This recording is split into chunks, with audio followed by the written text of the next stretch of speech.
Everyone, welcome to Sai Ease.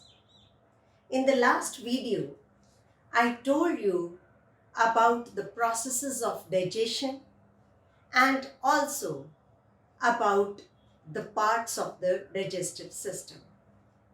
So, the parts of the digestive system are digestive tract or alimentary canal, and second one is digestive glands.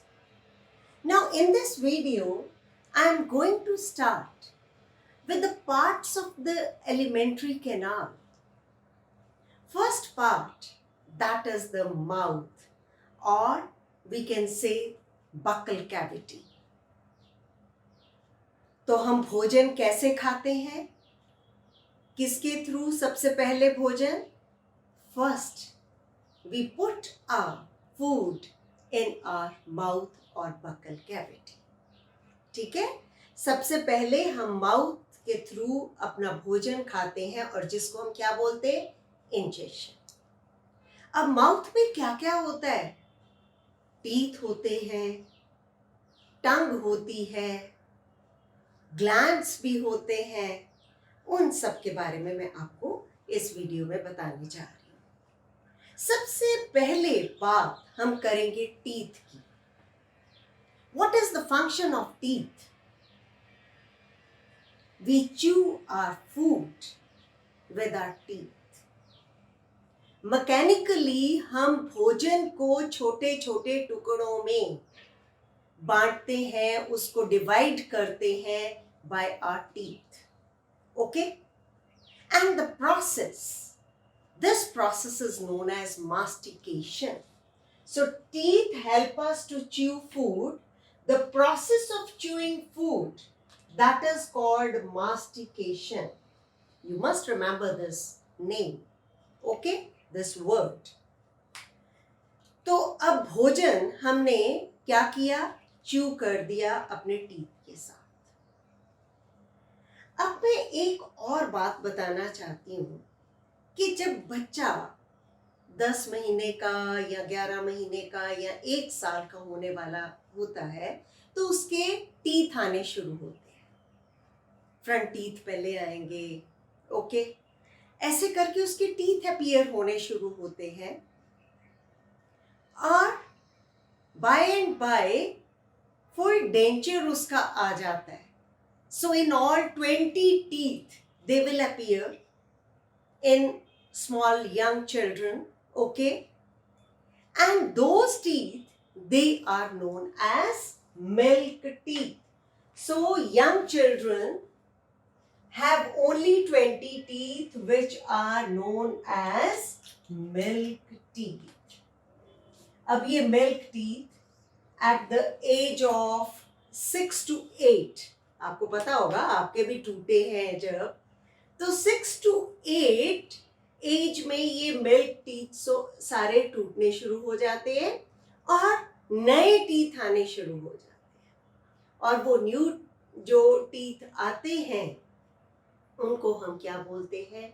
Permanent teeth, जो कि हमारे old age तक वो ही रहते हैं. अगर कोई tooth decay हो गया तो एक्सट्रैक्ट कराना पड़ता है. अगर आप ध्यान रखते हो तो टिल द ओल्ड एज वो ऐसे के ऐसे इंटैक्ट रहते हैं. सो young children have only 20 teeth which are called milk teeth.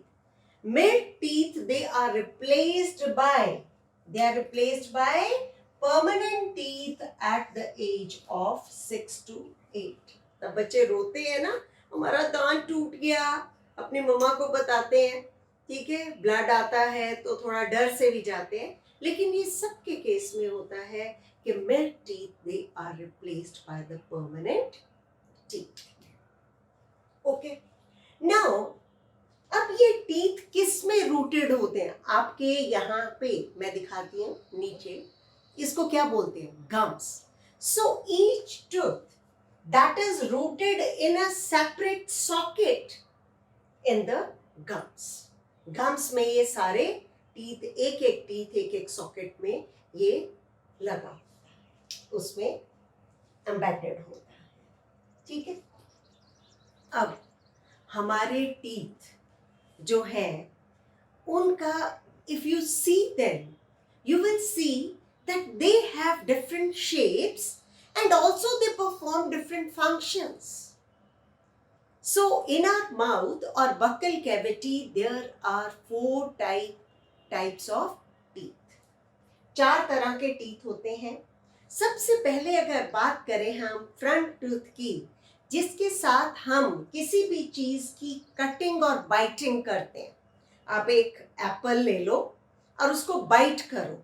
Bite आप कौन से टीथ के साथ करते हो? कौन से? Front teeth. Okay, so cutting and biting teeth जो होते हैं उनको हम क्या बोलते हैं? उनको हम बोलते हैं इंसीजर्स.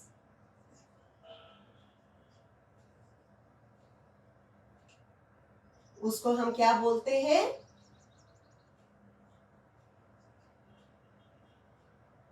इंसीजर. ओके, उसको हम इंसीजर बोले, जो कटिंग और बाइटिंग के लिए. आगे आते हैं पियर्सिंग एंड टीयरिंग. आप देखोगे कि जो लाइन होता है वो ये वाले टीथ बहुत यूज करता है. साइड वाले ये तीखे से है, जो शेप भी अलग है उसकी और उसका फंक्शन भी अलग है. तो क्या उसका फंक्शन है? Piercing and tearing. तो इनको क्या बोलते हैं? कैनन. इनको बोलते हैं हम कैनन.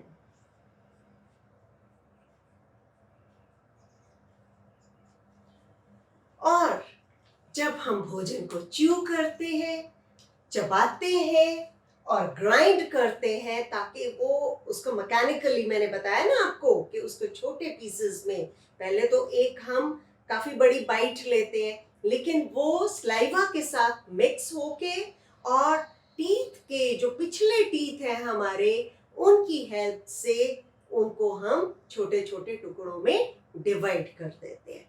तो वो टीथ कौन से होते हैं? Pre molars and molars. उनको क्या हम बोलते हैं? प्री मोलर्स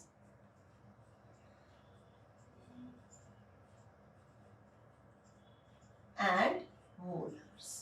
तो मैंने आप सबको टीथ के बारे में ये बताया कि एक तो मिल्क टीथ होते हैं बचपन में, जो कि टूट जाते हैं और उसकी जगह पे क्या आ जाते हैं? Permanent teeth. ओके. दूसरा मैंने आपको बताया कि टीथ किसके अंदर एम्बेडेड होते हैं? सॉकेट्स के अंदर. गम्स में सॉकेट्स होते हैं. हर एक टूथ जो है उसके अंदर एम्बेडेड होता है. And what is the role of these teeth? mastication, that is chewing of the food and breaking down of the food into small pieces. And it will, saliva will also help. Okay, saliva भी help करता है. ठीक है.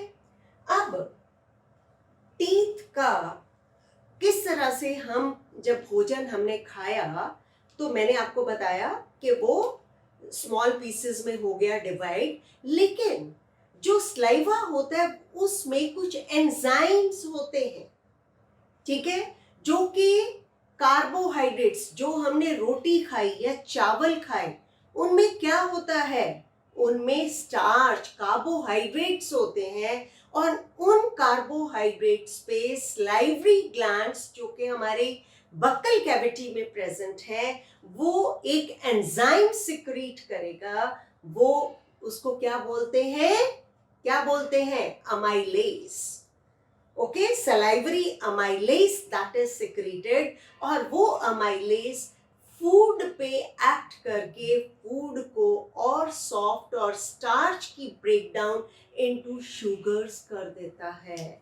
इसका मतलब कि जो digestion है वो कहाँ शुरू हो गया? वो माउथ के अंदर ही शुरू हो गई डाइजेशन. ठीक है. जो कौन सा एंजाइम? अमाइलेज.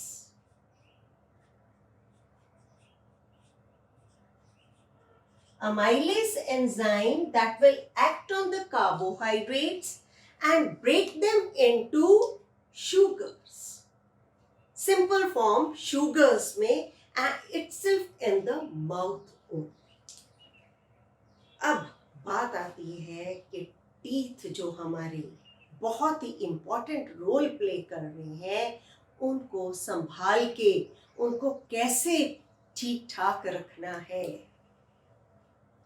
हमारे माउथ में कुछ बैक्टीरिया होते हैं which are not at all harmful, but when we eat excess of sugar or toffees, chocolates and cold drinks etc. and do not brush our teeth properly, उनकी care नहीं करते, बीच में फंस जाता है कुछ भोजन के कण। दिखाते हैं ना कई एड्स में कि कैसे भोजन के कण फंसे हुए हैं, और उनको ऐसे ही ना ब्रश करना, खाने के बाद ना कुल्ला करना, तो क्या होता है, माउथ वॉश नहीं करते हैं प्रॉपर, तो जो कुछ बैक्टीरिया जो कि हार्मफुल बैक्टीरिया होते हैं वो भी हमारे माउथ में ग्रो करना शुरू कर देते हैं। और वो जो bacteria, harmful bacteria, they will act on the sugar, जो आपने चॉकलेट खाई है या आपने टॉफी खाई है, that will act on the sugar and it will change the sugars into acids, and that acid that will damage the teeth। ठीक है, वो टीथ का, और उसको हम क्या बोलते हैं, टूथ डिके। और अगर बिल्कुल ही ध्यान सारी उम्र ही नहीं आप रखते हो तो ऐसे होता है कि वहां पे कीड़ा लग जाता है, फिर टूथ को एक्सट्रैक्ट कराना पड़ता है। तो पहले ही, अगर मैंने आपको बताया कि ये permanent teeth they can last till old age, लेकिन अगर हम उनकी केयर नहीं करते तो फिर हमारा टूथ डिके हो जाएगा एंड फिर हमें टूथ एक्सट्रैक्ट भी कई बारी कराना पड़ जाता है। So I have told you in detail about the teeth present in the buccal cavity. What are the organ that is present in our mouth? That is the tongue. तो अब टंग के बारे में आपको मैं बताने जा रही हूँ। तो टंग के बारे में बताती हूँ कि what is tongue? Tongue is a muscular organ. Okay? Tongue is a muscular organ attached to the floor of the mouth. खोल के देखो मुंह, शीशे के आगे खड़े होके, कि वो किस तरह से फ्लोर ऑफ माउथ में टंग अटैच्ड है और इसका रोल क्या है वो मैं अब आपको बता रही हूँ। It helps in the process of chewing by pushing the food towards the teeth and helps to mix the food with the saliva. और स्लाइवा जो है वो कौन सिक्रीट करता है, सलाइवरी ग्लैंड्स। और स्लाइवा में कौन सा एंजाइम होता है, salivary amylase, which will convert carbohydrates जो कि रोटी में या चावल में या ब्रेड में होता है इनटू शुगर्स। ओके, एक बहुत ही इंपॉर्टेंट बात यहाँ मैं बताने वाली हूँ। अब हम खाना खाते हैं, हम कहते हैं स्वाद है, मीठा है, कड़वा है, नमक तेज है, ठीक है, ये किस तरह से हमें पता चलता है, तो हमारी टंग के ऊपर टेस्ट बड्स होते हैं, ठीक है, और वो टेस्ट बड्स हमें बताते हैं कि भोजन किस तरह का है। सो यहाँ पे जो एपेक्स टिप है किसकी, टंग की, वहां पे हमें स्वीट टेस्ट पता चलता है। ओके, जो लास्ट में दवाई जहां खाते हैं तो कड़वी नहीं अंदर जाती, तो कड़वी लगती है ना, तो वहां बिटर टेस्ट हमें पता चलता है लास्ट में। यहां पे सॉल्टी एंड यहां कौन सा, सावर, खट्टा, हमें यहां पता चलता है। तो ये जो टेस्ट बड्स जो हम कहते हैं ना फूड टेस्टी है, वो टंग की हमें बताती है कि फूड टेस्टी है। ओके, अब नेक्स्ट जो पार्ट है कि माउथ और बक्कल कैविटी से फूड आगे कहाँ गया, वो मैं बताने वाली हूँ। तो एलिमेंट्री कैनाल का जो नेक्स्ट पार्ट है वो है pharynx and oesophagus. So tongue that will roll the chewed food into a ball. एक बॉल सा बन जाता है जिसको हम फिर swallow करते हैं and pushes into a short muscular tube called the pharynx. Okay, अब pharynx के बाद फूड कहाँ जाता है? It enters into a long tube known as esophagus. उसको esophagus या फूड पाइप कहते हैं. और फूड पाइप और विंड पाइप नेक में ही प्रेजेंट होती है साइड बाय साइड. और फूड किस तरह से स्टमक में पहुंचता है, डेफिनेट एक मोमेंट होती है जिनको हम पेरिस्टाल्टिक मोमेंट हायर क्लासेस में पढ़ोगे, पर आपको मैं वैसे बता रही हूँ कुछ specific moments they are perform by the wall of the oesophagus, जिसके कारण भोजन फिर स्टमक में चला जाता है. अब एक चीज मैं बताना चाहूंगी कि यहाँ पे मैं आपको कह रही हूँ कि विंड पाइप और food pipe side by side चल रही है, साइड बाय साइड प्रेजेंट है. तो भोजन आप कहोगे कि विंड पाइप में क्यों नहीं चला जाता? तो उसके लिए ये कौन प्रिवेंट करता है? विंड पाइप के ऊपर एक फ्लैप सा होता है जिसको हम क्या बोलते हैं? Epiglottis. Food is prevented from going into the wind pipe by a small flap like structure called the epiglottis. लेकिन कई बार हमें एकदम से उथू सा या एकदम से वॉमिटिंग और कफ वगैरह शुरू हो जाती है. वो क्या होता है कि फूड हमारा विंड पाइप में जाने लगता है और उसको प्रिवेंट करने के लिए एकदम से ही अगर एपिग्लॉटिस ने ठीक से कवर नहीं किया तो हमें वॉमिटिंग आ जाती है. तो यहाँ पे आज इतना ही, क्योंकि एलिमेंट्री कैनाल बहुत लंबी है. मैंने आपको बताया कि इसके बाद कौन से पार्ट्स आते हैं? Stomach, small intestine, large intestine and anus. These parts I will take up in my next video. Okay, till then, thank you very much.